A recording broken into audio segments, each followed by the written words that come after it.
2.23 லட்ச குடும்ப அட்டைதாரர்களுக்கு பொங்கல் பரிசு தொகுப்பு வழங்கும் பணியினை மாவட்ட ஆட்சியர் தொடங்கி வைத்தார். அரியலூர் மாவட்டத்தில் தகுதியுள்ள அரிசி குடும்ப அட்டைதாரர்களுக்கு பொங்கல் பரிசாக தலா 1 கிலோ பச்சரிசி, 1 கிலோ சர்க்கரையுடன் முழு கரும்பு மற்றும் ரூபாய் 1000 ரொக்கம் அடங்கிய பொங்கல் பரிசு தொகுப்பு வழங்கும் பணியினை வாலஜா நகரம் கூட்டுறவு நியாய விலை கடையில் மாவட்ட ஆட்சியர் ஆனிமேரி ஸ்வர்ணா மற்றும் அரியலூர் சட்டமன்ற உறுப்பினர் சின்னப்பா ஆகியோர் தொடங்கி வைத்தனர். பரிசு தொகுப்பை சிரமமின்றி தகுதியுள்ள குடும்ப அட்டைதாரர்கள் பெற வசதியாக ஒவ்வொரு நியாய விலை கடைகளிலும் பொங்கல் பரிசு தொகுப்பு வழங்கப்படும் நாள் மற்றும் நேரம் குறிப்பிட்டு டோக்கன் விநியோகம் செய்யப்படுகிறது. ஜனவரி 10 முதல் 14ஆம் தேதி வரை பொங்கல் பரிசு தொகுப்புகள் விநியோகம் செய்யப்படும். இதன் மூலம் நடைமுறையில் உள்ள 2,23,618 அரிசி குடும்ப அட்டைதாரர்களுக்கு 466 நியாய விலை கடைகள் மூலம் பொங்கல் பரிசு தொகுப்புகள் வழங்கப்பட உள்ளது.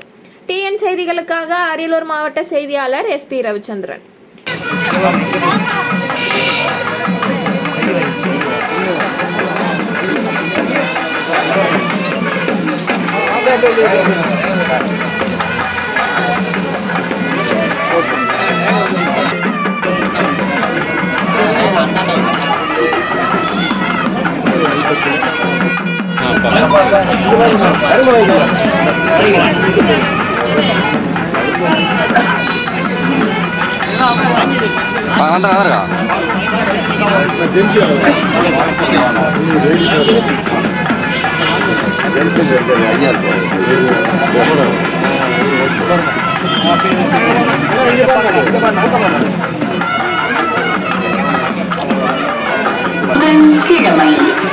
நம்மை நாம் கெட்டுக்கொண்டு உலகம் கெட்டு போய்விட்டது என்கிறோம்.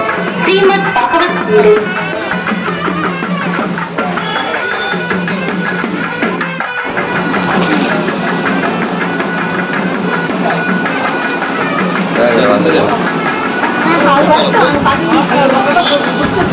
மாமாலாம் பதிவு பண்ணிட்டாரு.